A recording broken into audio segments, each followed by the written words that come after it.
आज हम लोग बात करेंगे आइगन फंक्शन और आइगन वैल्यू के बारे में। आइगन फंक्शन और आइगन वैल्यू क्या होता है, इसको समझने से पहले हम लोग एक सेंटेंस देखते हैं जो बताएगा कि हमारा आइगन फंक्शन क्या है और आइगन वैल्यू क्या है, और आइगन फंक्शन के हेल्प से हम लोग किस तरह से आइगन वैल्यू निकालते हैं।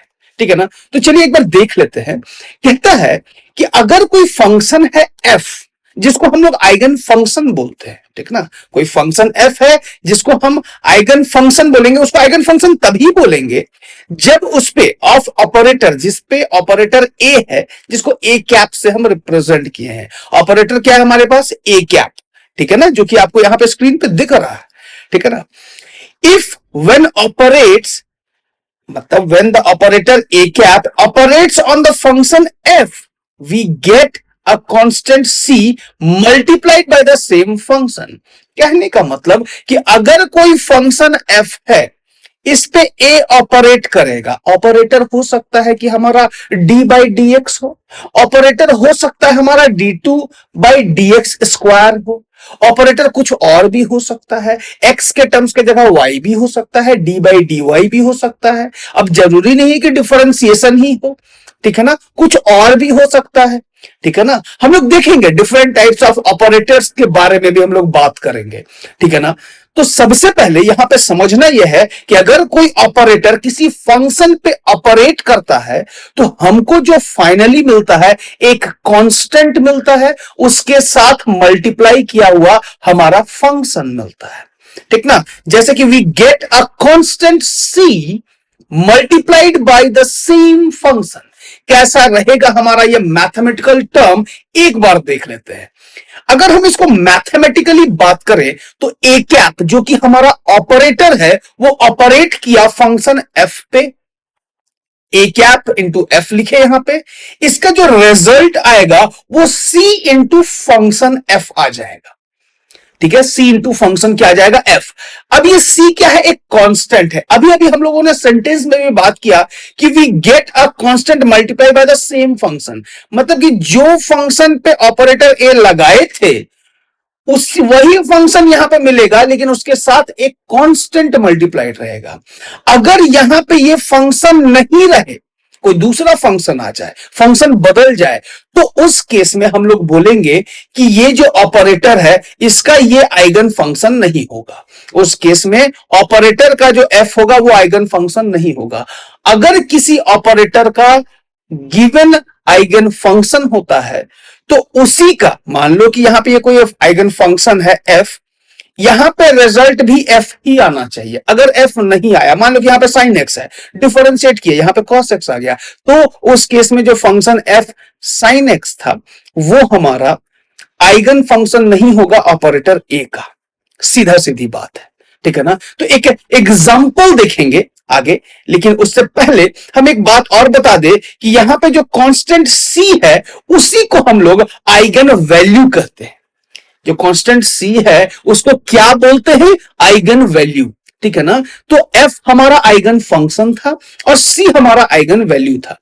अगर अगर ऑपरेटर का अपना आइगन फंक्शन होगा तो कांस्टेंट मिलेगा, अदरवाइज कांस्टेंट नहीं मिलेगा। कांस्टेंट के साथ एफ होना जरूरी है, वही सेम फंक्शन होना जरूरी है, मल्टीप्लाइड। ठीक है ना। उस केस में आइगन वैल्यू भी तभी मिलेगा, ये बात ध्यान रखना, आइगन वैल्यू भी तभी मिलेगा जब ऑपरेटर का अपना आइगन फंक्शन होगा। ठीक है ना। अब ऑपरेटर का अपना आइगन फंक्शन कब होगा, बात कर लेते हैं। ऑपरेटर का अपना आइगन फंक्शन का मतलब क्या? अगर वही ऑपरेटर किसी फंक्शन पे काम करे, ऑपरेट करे, तो हमारा रिजल्ट कांस्टेंट के साथ वही फंक्शन आ जाना चाहिए। कांस्टेंट के साथ वही फंक्शन। एग्जाम्पल के बारे में अगर हम बात करें ना, तो यहां पे मान लेते हैं हम लोग कि हमारे पास एक ऑपरेटर है ए ऑपरेटर, जिसको हम लोग डी बाई डी एक्स बोल दिया, सीधा सीधी बात। ठीक है। और यहां पे एक फंक्शन मान लिए कि एफ का पावर, मतलब एफ इज इक्वल टू ई का पावर एम एक्स हमारे पास एक फंक्शन है। ठीक है ना। अब ये ऑपरेटर का ही हमारा ये फंक्शन है, आइगन फंक्शन है, ये कैसे पता करें? तो सबसे पहले हम लोग क्या करते हैं, ए एफ करेंगे तो डी बाई डी एक्स ई का पावर एम एक्स हो जाएगा। मतलब कि एफ हमारा क्या था? एफ हमारा ई का पावर एम एक्स था तो यहां पे एफ की जगह पे रख दिए, और ए कैप क्या था, डी बाई डी एक्स, तो यहां पे डी बाई डी एक्स लिख दिए। तो हमारा ए एफ मतलब ऑपरेटर ए जो है वो फंक्शन पे किस तरह से ऑपरेट करेगा वो आपको दिख गया, ठीक है ना। अब इसके बाद क्या करना है, इसके बाद हम इसको डिफरेंशिएट करेंगे, तो यहां पे चेन रूल लगा देते हैं। तो चेन रूल लगेगा, ये ऑब्वियस सी बात है, आपको पता है ई का पावर एम एक्स है तो नीचे भी एम एक्स लिखेंगे, इधर भी एम एक्स लिखिए। इसको सॉल्व करने पे हमारे पास जो फाइनल वैल्यू आएगा A cap F equal to M into E का पावर एम एक्स। अब एक बात पता होगा, ई का पावर एम एक्स जो है वो हमारा क्या था, फंक्शन एफ। क्या इसको हम एफ लिख सकते हैं? इसका मतलब ये हुआ, ठीक है ना, इसको हम इस तरह से लिख सकते हैं, एक कांस्टेंट m आया है, m के साथ वही फंक्शन आ गया है, मतलब कि ये जो ऑपरेटर f है इसी का आइगन फंक्शन है ये f, क्योंकि हमारा कांस्टेंट के साथ वही सेम फंक्शन आ गया है। अगर सेम फंक्शन नहीं आता तो हमारा ऑपरेटर का आइगन फंक्शन नहीं होता, ठीक ना। तो जो ऑपरेटर गिवन है मतलब इस ऑपरेटर से ये आइगन फंक्शन ऑपरेट नहीं होता, सीधा सीधी बात है, ठीक है ना। अब यहां पे क्या बोला गया कि m तो आ गया, तो m हमारा क्या होगा, आइगन वैल्यू। चलो आगे बात कर लेते हैं। Here m is eigen value. तो एक सेंटेंस हम लोग देखेंगे तो चीजें और कॉन्सेप्ट अच्छे से क्लियर हो जाएगी। सेंटेंस क्या है कि हम लोग कह सकते हैं कि जो function f is equal to e to the power m x है वो एक आइगन फंक्शन है of the operator a। Eigen f जो है आइगन फंक्शन है किसका, ऑपरेटर a का। ये तभी पॉसिबल है जब हमारा A f equal to constant into वही सेम फंक्शन आ जाए, ठीक ना। तो वही चीज आया था, वही सेम चीज आया है, लेकिन कांस्टेंट क्या था हमारा m, तो वही m को, उसी कांस्टेंट को हम लोग आइगन वैल्यू कहते हैं। उसी कांस्टेंट क्या कहते हैं, आइगन वैल्यू। उम्मीद करते हैं ये बात आपको अच्छे से समझ में आ गया होगा। थोड़ा और आगे बढ़ेंगे तो चीजें अच्छे से क्लियर होंगी। यहां पे हम लोग अब बात करेंगे टाइप्स ऑफ ऑपरेटर्स के बारे में, कितने तरह के ऑपरेटर्स होते हैं, ये बहुत ज्यादा इंपॉर्टेंट है। जैसे कि सबसे पहला ऑपरेटर, अब ऑपरेटर का अलग अलग फॉर्म होगा और उसी फॉर्म के बारे में बात करेंगे। ऐसे बहुत सारे ऑपरेटर्स तो कुछ भी हो सकते हैं, लेकिन फिलहाल के तौर पे हम लोग जो ऑपरेटर के बारे में बात करते हैं देख लेते हैं। पहला है हमारा मोमेंटम ऑपरेटर। पहला क्या हमारे पास, मोमेंटम ऑपरेटर, जिसको हम लोग px कहते हैं, और इसका वैल्यू होता है minus I H cross dough by डो एक्स। इसको डी बाई डी एक्स भी बहुत लोग लिखता है, ठीक ना, तो उसके लिए टेंशन नहीं लेना है, ये पार्शियल डिफरेंशिएशन है और नॉर्मल डिफरेंशिएशन, ठीक ना। तो minus I H cross dough by डो x, partial differentiation of x, क्योंकि ये मोमेंटम किसका निकाल रहे हैं, एक्स एक्सिस का निकाल रहे हैं। तो मोमेंटम ऑपरेटर का हमारा वैल्यू होता है minus I H cross dough by डो एक्स। ये याद रखना है आपको, ठीक है ना, क्योंकि जब न्यूमेरिकल्स बनाना है, जब आप आईआईटी जैम या फिर सीएसआर नेट के एग्जाम्स दे रहे हैं ना, तो उस समय आपको ऑपरेटर गिवन नहीं रहेगा, आपको बोल देगा कि momentum operator is operating on that function, इस तरह आइगन वैल्यू निकालिए, ठीक है। तो आपको मोमेंटम ऑपरेटर क्या है ये आपको पता होना है, इसीलिए आपको हम ये बार बार बता दे रहे हैं कि ये हमारा मोमेंटम ऑपरेटर है। इज इट क्लियर ना। तो सेकंड हमारा होता है एंगुलर मोमेंटम ऑपरेटर। अब एंगुलर मोमेंटम ऑपरेटर के बारे में बात करें तो इसको हम लोग एल एक्स कैप से रिप्रेजेंट करेंगे। ये वही सेम एक ही जैसा चलेगा, बस यहां पे डिफरेंशिएट एक्स से किए थे, यहां पे डिफरेंशिएट हम लोग फाई एंगल से करेंगे, क्योंकि हमारा एंगुलर मोमेंटम ऑपरेटर है। तो minus I H cross dough by डो फाई हो गया, ठीक है ना। तो ये हमारा एंगुलर मोमेंटम ऑपरेटर आ गया। इस ऑपरेटर को भी बहुत ध्यान से देखिए कि जो हमारा एलएक्स है, जो कि हमारा एंगुलर मोमेंटम ऑपरेटर है, बहुत बहुत ज्यादा इंपॉर्टेंट है और इसको थोड़ा ध्यान से देख लेना है, ऑपरेटर्स को याद रखना है। थोड़ा और आगे बात करते हैं तो एनर्जी ऑपरेटर भी होता है, जो कि हम लोगों ने लास्ट लेक्चर, जिसको हम लोग बोलते हैं time dependent Schrodinger wave equation में पढ़ा, ठीक है ना, जहां पे हम लोग एनर्जी ऑपरेटर के बारे में बात करते हैं। और उस ऑपरेटर का जो वैल्यू था वो E cap equal to I H cross dough by do T था। Energy operator E cap equal to I H cross dough by do T था। ये हम लोग ऑलरेडी पढ़ चुके हैं, ठीक है ना, हम लोग ऑलरेडी पढ़ चुके हैं पिछले लेक्चर में। अगर आप नहीं पढ़े हैं तो एक बार जाकर के डिस्क्रिप्शन में जाइए, आपको वहां पे हमारा डिटेल वीडियो जो है time dependent Schrödinger's wave equation का वीडियो इजीली मिल जाएगा, ठीक है ना। तो वहां से हम लोग आइगन एनर्जी ऑपरेटर भी देखे थे, ठीक है ना। अब एनर्जी ऑपरेटर के बाद हमारा नेक्स्ट ऑपरेटर था हैमिल्टोनियन ऑपरेटर। ये भी हम लोग लास्ट लेक्चर में ही देखे थे, Schrodinger time dependent wave equation में ही देखे थे। अब ये हैमिल्टोनियन ऑपरेटर था क्या? ये basically sum of kinetic energy और पोटेंशियल एनर्जी था। तो इसको हम लोग कुछ इस तरह से लिखते हैं, negative h cross square by 2m delta operator, यहां डेल्टा स्क्वायर ऑपरेटर है, ठीक ना, डेल स्क्वायर प्लस भी हमारा पोटेंशियल एनर्जी है। तो ये जो पूरा टर्म आप देख रहे हैं इसको हम लोग बोलते हैं हैमिल्टोनियन ऑपरेटर, ठीक है ना। ये क्या हमारा हैमिल्टन, ये बहुत ज्यादा इंपॉर्टेंट है। हैमिल्टोनियन ऑपरेटर क्या है ये आपको अच्छे से समझना होगा कि हैमिल्टोनियन ऑपरेटर यानी कि h cap is equal to negative h cross square by 2m del square. ये डेल स्क्वायर क्या होता था ये आपको पता होगा, डेल स्क्वायर इक्वल टू डो स्क्वायर बाई डो एक्स स्क्वायर प्लस डो स्क्वायर बाई डो वाई स्क्वायर, फिर से क्या डो स्क्वायर प्लस बाई डो जेड स्क्वायर, उसका सम होता था, ठीक है ना। यही हमारा वैल्यू होता था। आप लोगों को पता भी है, अगर आपको नहीं पता है तो ये ऑपरेटर कैसे आया, कहां से आया, कैसे लिखते हैं, ये आप जाकर के हमारा last lecture Schrödinger's time dependent wave equation जरूर देखिए, ठीक है। तो थोड़ा और आगे बढ़ते हैं। पांचवा था हमारा स्क्वायर्ड मोमेंटम ऑपरेटर, ये भी हम लोग लास्ट लेक्चर में देखे थे, ठीक है ना। ये सारा ही ऑपरेटर एक जगह पे हम लोगों को मिल जाएगा, एनर्जी ऑपरेटर भी, मोमेंटम स्क्वायर्ड ऑपरेटर भी। मोमेंटम ऑपरेटर तो मोमेंटम स्क्वायर्ड से ही निकल जाता है, ठीक है ना। ये क्या था हमारा px square cap is equal to negative h cross square डो 2 बाई डो एक्स स्क्वायर। अब इसी का अगर आप रूट लगा दोगे तो यहां से -1 का रूट i आ जाएगा, h क्रॉस स्क्वायर h बन जाएगा और डो बाई डो एक्स आ जाएगा। इसी का रूट करने से क्या हमारा मोमेंटम ऑपरेटर नहीं आ जाएगा क्या? मोमेंटम ऑपरेटर भी तो यही था ना, I H cross dough by डो एक्स, ठीक है ना। तो यही स्क्वायर के फॉर्म में था। इसी तरह से ढेर सारा और भी ऑपरेटर्स हैं।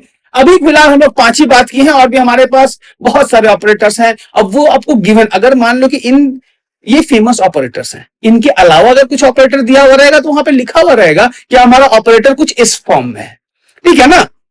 तो थोड़ा और आगे बढ़ते हैं हम लोग यहां पे। अब हम लोग कुछ क्वेश्चंस देखते हैं, ठीक है ना, क्योंकि बिना क्वेश्चन सॉल्व किए आइगन फंक्शन और आइगन वैल्यू का प्रॉब्लम सॉल्व करना थोड़ा डिफिकल्ट है। फिर से एक कॉन्सेप्ट के बारे में बात बता दें, यही आइगन फंक्शन और आइगन वैल्यू के बारे में, कि अगर कोई ऑपरेटर का अपना आइगन फंक्शन है, अगर कोई आइगन फंक्शन का ऑपरेटर है, ठीक है ना, तो ही हमारा आइगन वैल्यू मिलेगा, अदरवाइज आइगन वैल्यू नहीं मिलेगा, ठीक है ना।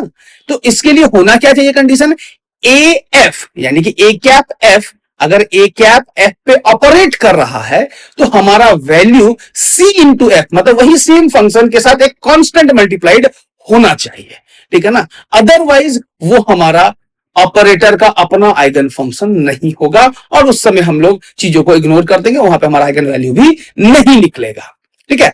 तो चलो देखते हैं इसका सोल्यूशन क्या होगा। बहुत आसान है। सवाल क्या कहता है, so that ux equal to a e to the power I ax, ठीक है, is an eigen function of momentum operator px। ये बोल ही दिया है, ये बोल शो करना है, शो करना है, नहीं भी तो शो हो सकता है, लेकिन यहां पे बोल दिया शो करने वो है तो प्रूफ करना है, प्रूफ करना तो होगा ही प्रूफ।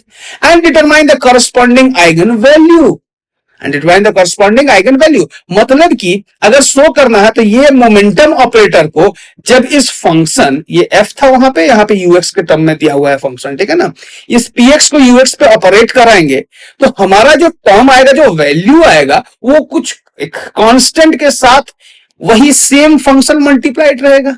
बोलो है ना। तो उस केस में कह सकते हैं कि this eigen function is the momentum operator, ठीक ना। इसी का हमारा आइगन फंक्शन का हमारा मोमेंटम ऑपरेटर है, ठीक है ना। मतलब कि इस आइगन फंक्शन पे हम इस मोमेंटम ऑपरेटर को ऑपरेट करा सकते हैं, क्योंकि अगर ऑपरेट तभी करा सकते हैं जब कांस्टेंट के साथ हमारा सेम फंक्शन आ जाए। हम बार बार इस बात को रिपीट कर रहे हैं ताकि आपको समझ में इजीली आ जाए। चलो आगे बात करते हैं, मोमेंटम ऑपरेटर क्या है। मोमेंटम ऑपरेटर अभी अभी हम लोग पढ़ लिए हैं, बहुत अच्छे से पढ़े हैं। क्या था हमारा, px cap is equal to negative I H cross dough by डो एक्स, ये हम लोग पढ़ चुके हैं। अब इसी मोमेंटम ऑपरेटर को फंक्शन क्या है हमारे पास, ux है, जो कि आपको यहां पे दिख रहा है, इसी पे ऑपरेट कराते हैं। अगर हम इस पे ऑपरेट कराएं तो px इंटू ux लिखेंगे हम इसको, और px का वैल्यू लिख देंगे I H cross dough by डो एक्स, और ux का वैल्यू यहां पे लिख दिया। क्लियर, कोई दिक्कत नहीं, ये समझ में आया। अब जब इसको ऑपरेट करेंगे, ये मैथमेटिकल इंटरप्रिटेशन है, इसको मैथमेटिकली सॉल्व करेंगे डिफरेंशिएट करेंगे इसको, और डिफरेंशिएट करने के लिए हम लोग लिखेंगे आई एच क्रॉस, एक कांस्टेंट को यहां से बाहर निकाल दिए, ये जो एक कांस्टेंट था ये बाहर निकल गया, और दो ई का power I x divided by दो आई ए एक्स, यहां पे फिर दो आई एक्स, चेन रूल लगा दिए, ठीक है ना, यहां से हम लोग यहां पे चेन रूल लगा दिए। इसको जब सॉल्व करेंगे ओवरऑल, ये तो हमारा ई का पावर आई ए एक्स ही आ जाएगा, और यहां से दो बाई दो एक्स कट जाएगा, आई ए बाहर निकल जाएगा, ठीक है। तो हमारे पास जो नेक्स्ट टर्म बचेगा वो negative I H cross A into E to the power I A X आ जाएगा।